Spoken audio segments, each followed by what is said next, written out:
محمد یعقوبی نویسنده و کارگردان تئاتر در 11 فروردین 1346 در شهر لنگرود به دنیا آمد.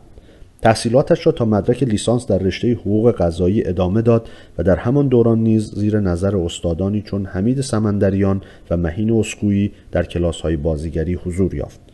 در سال 1368 یعقوبی اولین نمایشنامه خود را به نام بازگشت نوشت و در سال 76 بود که برای اولین بار جایزه بهترین کارگردانی را برای نمایش زمستان 66 که خودش نوشته بود دریافت کرد. او در همان سال گروه تئاتر امروز را تأسیس کرد، اما 3 سال بعد از گروه جدا شد و در سال 83 گروه تئاتر این روزها را بنا نهاد. از جمله نمایشنامه‌هایی که یعقوبی نوشته و به روی صحنه برده است میتوان به زمستان 66 اشاره کرد که در آن به مسئله جنگ میپردازد. رقص کاغذپاره‌ها دیگر اثر اوست و در 1 دقیقه سکوت درباره قتل‌های زنجیره‌ای سخن میگوید. در نمایشنامه نوشتن در تاریکی نیز به حوادث پس از انتخابات 88 میپردازد. محمد یعقوبی در سال 91 به کانادا مهاجرت کرد و پس از ورود به این کشور فعالیت خود را در حوزه تئاتر با خوانش نمایشنامه 1 دقیقه سکوت پی گرفت. این نمایش به مدت 3 شب در سالن هارت هاوس دانشگاه تورنتو اجرا شد. شما قراره که بشین وسط اینجا باشه. آره اینم بازیگرام. چی بگیری؟ آره من دارم میشنم. یه لحظه سکوت می‌کنی من صدای موسیقی رو بشنوم؟ خیلی خوب. سکوت.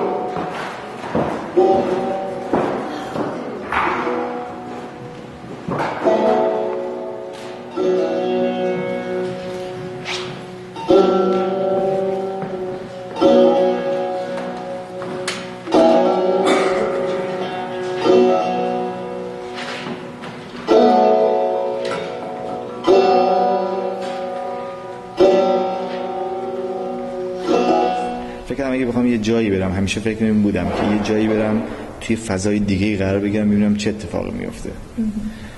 یه تجربه تازه است و یه جزیره نباشه که اصلا یه جایی که هیچ کس هیچ ارتباطی با فرهنگ خودم نداشته باشه و آدمای ایرانی توش باشن. واسه همین کشور جزو کشورهایی که هم امکانی داره که تو یه کانکشن اینجوری داره ارتباط. ببین همین الان زبان من کانکشن اومد وارد در من شد. یعنی این دیگه اشکال اینجا بودنه. این که تو ببینی هم پس تعدادی از اعضای خانواده‌ات داری، هم با یک جمعیت ایرانی سر کار داری. اون امریکاست و بعد کاناداست به گمان من. و برای من خب فقط کانادا، چون کشور دیگه خانواده من نیستن. خواهرت هم کرده باشی. اینجور که دارم میبینم اصلا از تو بعید نیست. شیرین تو داری بدترین وصله رو به من میچسبی. آها تو خیلی پاکی، ببخش من دارم اشتباه میکنم. اصلا تو کار اشتباهی نکردی یا من امولم.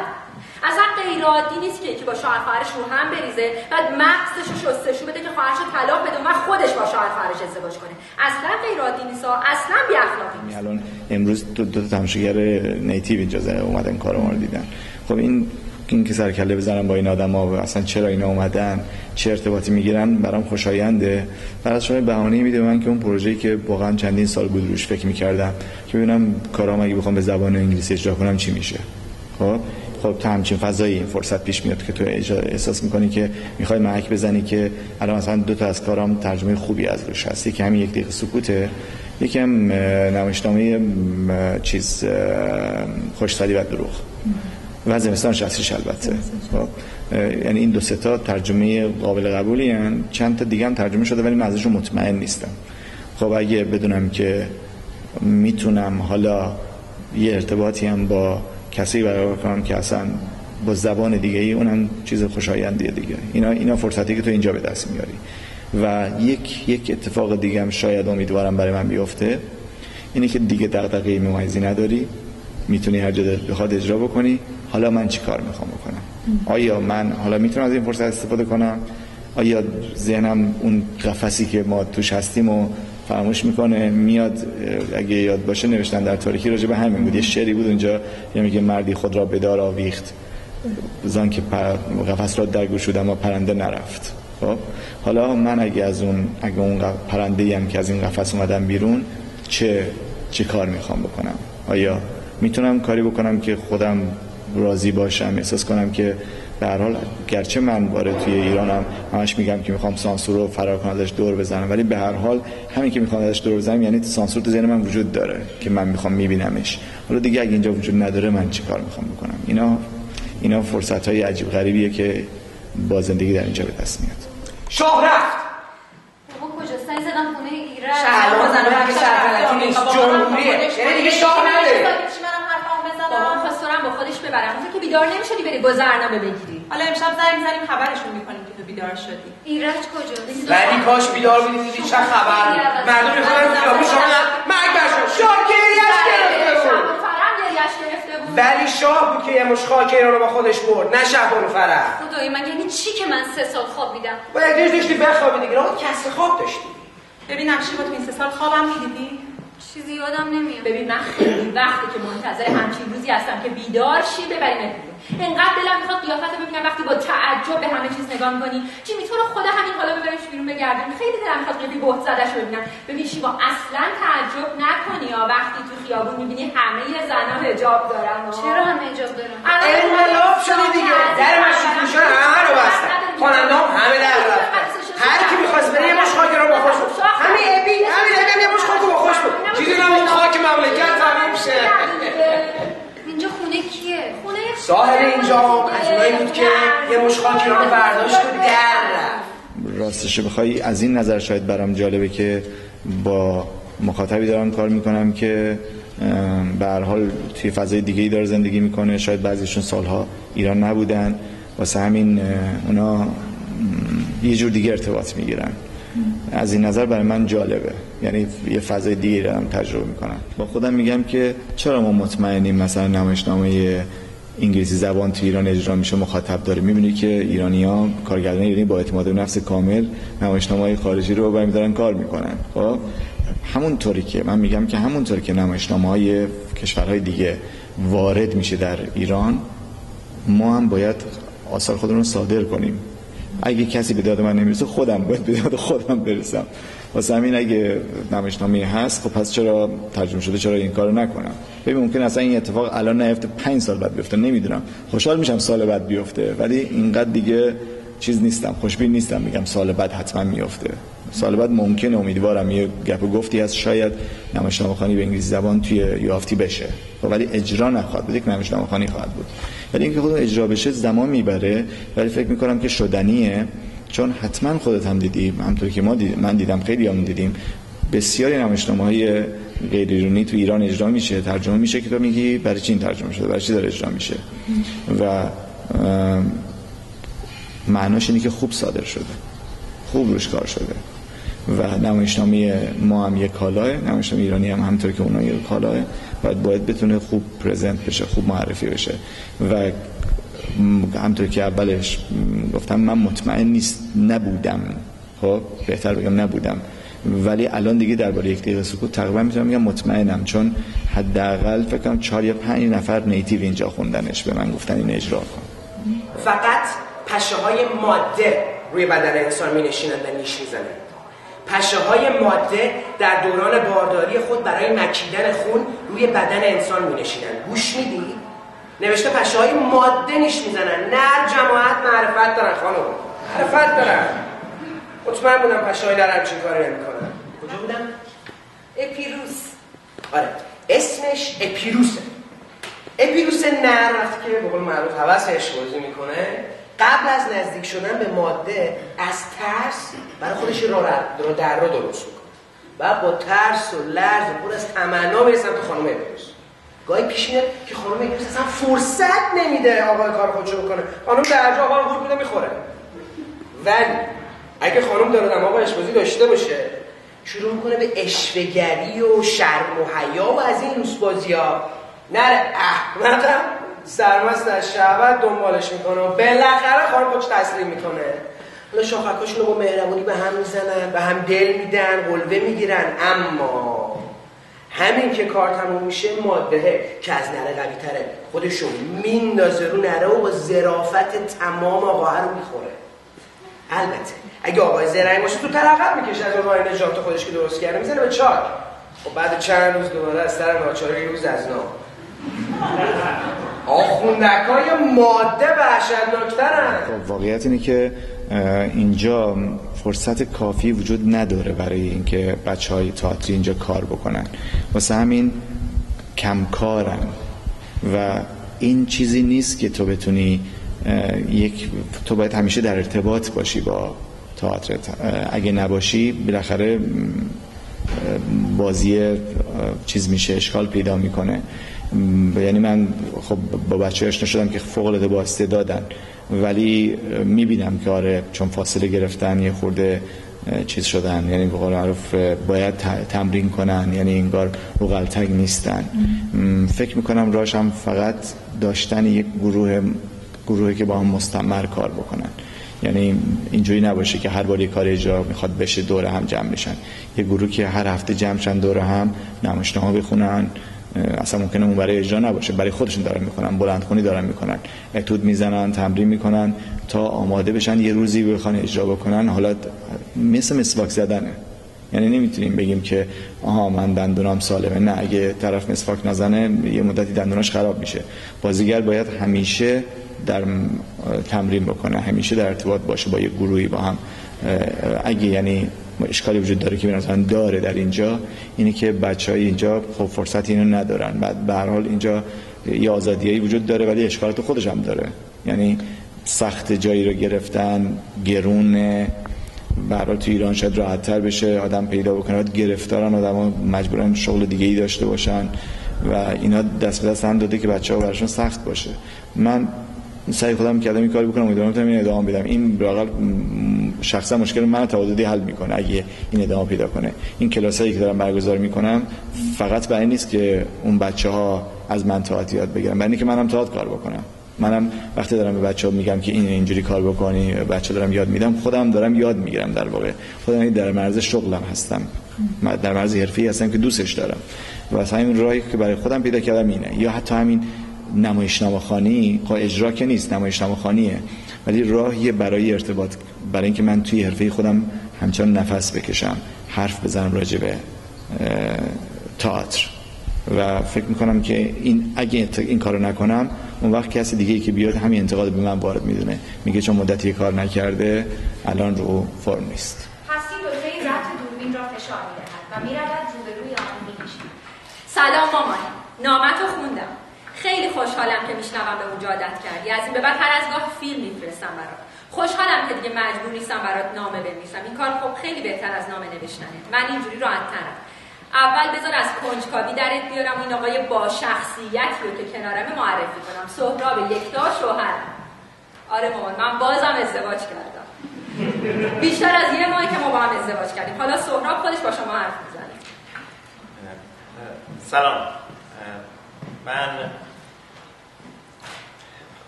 من نمیتونم چی بگم. به هر حال بله ما با هم ازدواج کردیم. خیلی دلم میخواد ببینمتون و شغلتو نگفتی عزیزم. سهراب نویسنده است. من برخلاف هستی ترجیح میدم براتون نامه بنویسم. نمیدونم چی باید بگم. خیلی خوب مامان، یه سورپرایز دیگه هم دارم برات. سهراب جان میری بیاریش؟ سهراب از صحنه بیرون میره. مامان هیچ لزومی نداره نگران من باشی. به خدا من خوشحالم، خوشبختم.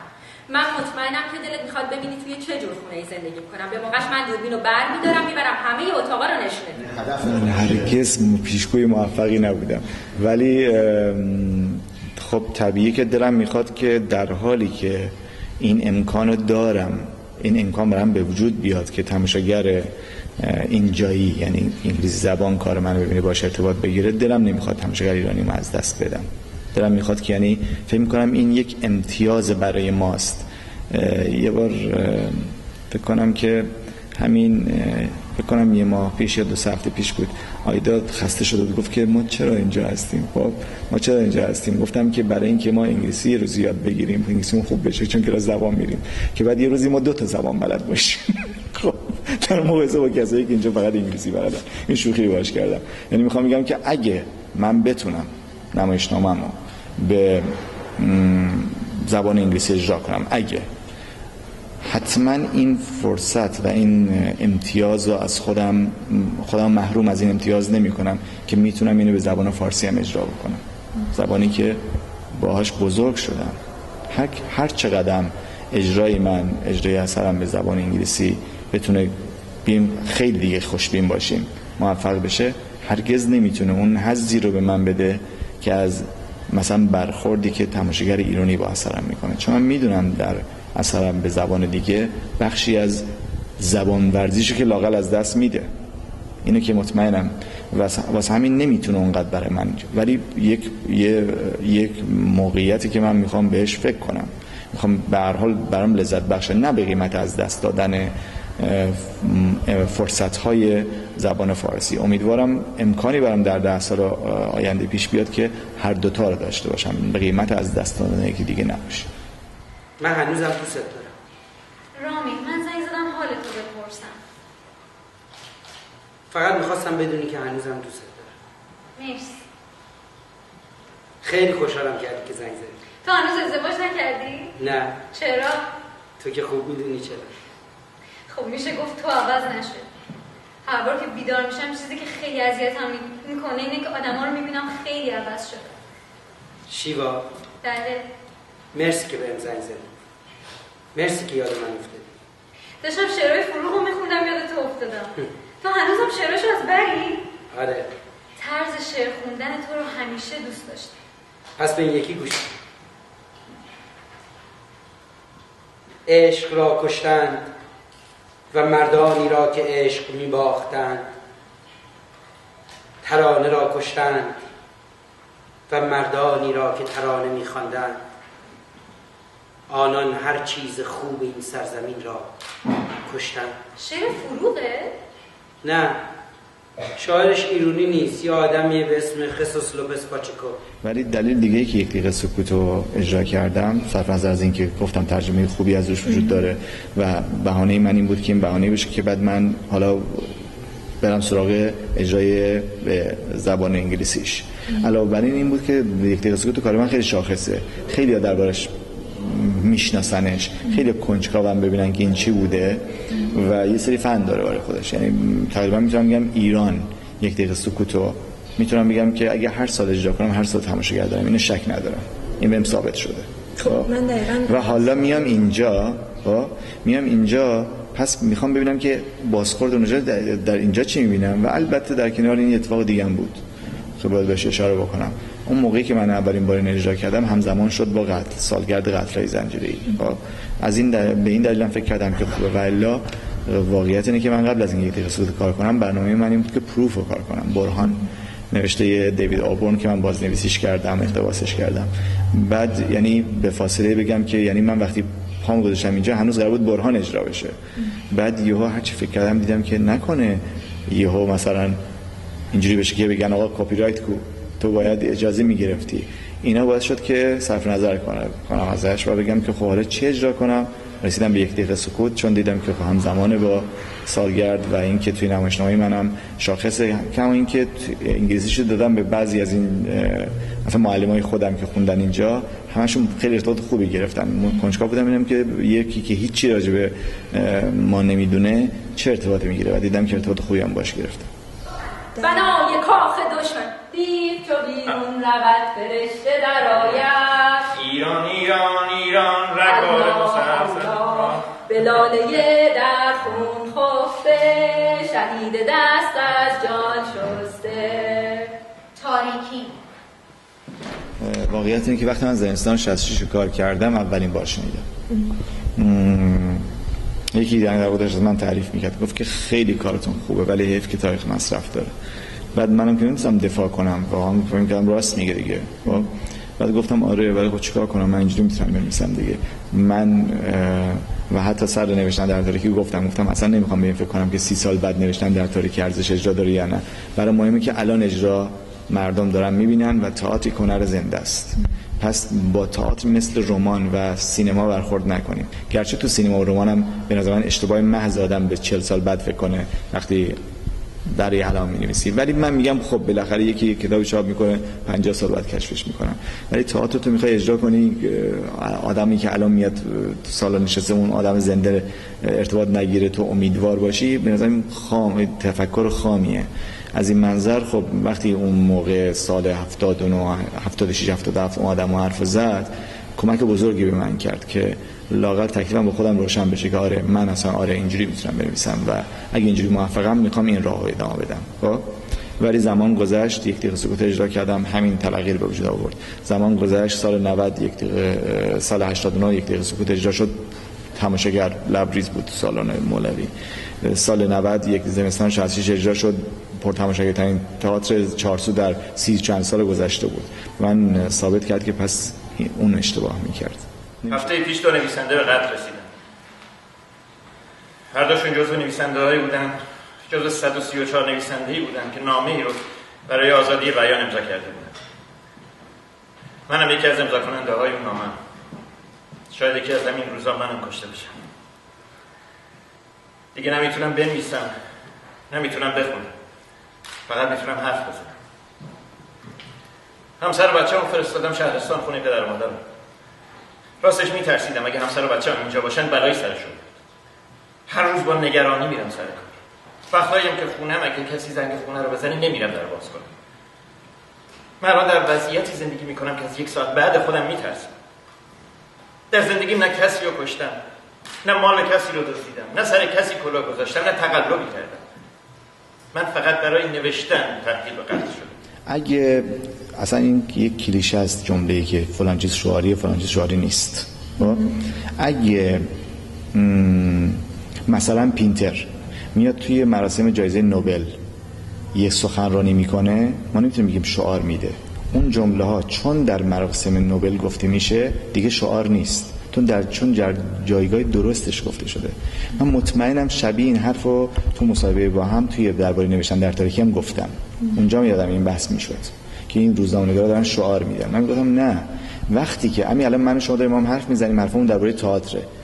اگه اینو ببریمش توی مثلا بگم یه بافت دیگه‌ای، بافتی که ربطی به این چیز نداره، اون وقت تو احساس میکنی که چرا داریم شعار میدن، چون سر جاش نیست. ولی معلومه که وقتی ما داریم با هم مصاحبه میکنیم راجع به تئاتر 1 دقیقه سکوت باید حرف بزنیم. معلومه که یک نویسنده‌ای که تهدید قتل شده وقتی دوربین جلوش بذاره همون حرفا رو میزنه. پس وقتی ما یک چیزی رو شعار میتونیم بگیم هست که سر جاش نباشه، نابجای، حرف نابجایی، اون وقت شعاره. یا دروغی توش هست میگیم آقا شعار نده. انگار دیگه قبول کرده که اینه زندگیش. یه حرفی هم زد که اشک من جیبی رو درآورد. چی گفت؟ صدای زنگ تلفن از باندهای صدای صحنه. بازیگران روی صحنه بی حرکت میشوند. صدای برداشته شدن گوشی تلفن. صدای سهراب از باندهای صدای صحنه. الو؟ روشن فکر کثافت! هنوز که اینجایی؟ چی میخوای از این مملکت؟ گورتو گم کن از این مملکت، برو بیرون! یعنی سعی کردم معمولا نمایشنامه‌ای که تو ایران می‌نویسم، اساساً مشکل من همیشه برای همین بوده. یک نمایشنامه توسری خورده‌ای ننویسم که نشه جای دیگه اجراش کرد. واسه همین مثلا تو همین 1 دقیقه سکوت شما دیالوگایی میشنوین که اصلا امکان نداره، باور میگین یعنی واقعا این دیالوگا توی ایران گفته شده؟ خب آره گفته شده. یا مثلا از تاریکی که دیگه نذاشتن اجرا بشه، خب اصلا اگه اینجا اجرا بشه همونه. خوشسالی دروغ، یه امکاناتی توش هست که وقتی داشتم می‌نوشتم، چون همیشه تو کلاسای نمایشنامه‌نویسی به بچه‌ها میگم وقتی داری می‌نویسی فراموش کن که توی یه قفسی. خب تو فکر کن که این قفس رو واقع بینانه میدونی هست، ولی فراموش کن کلمه خوبی نیست، انکارش کن با نوشتن خودت. فکر میکنم نوشتن و فکر کردن تنها حوزه های مطلقاً آزاد ماست.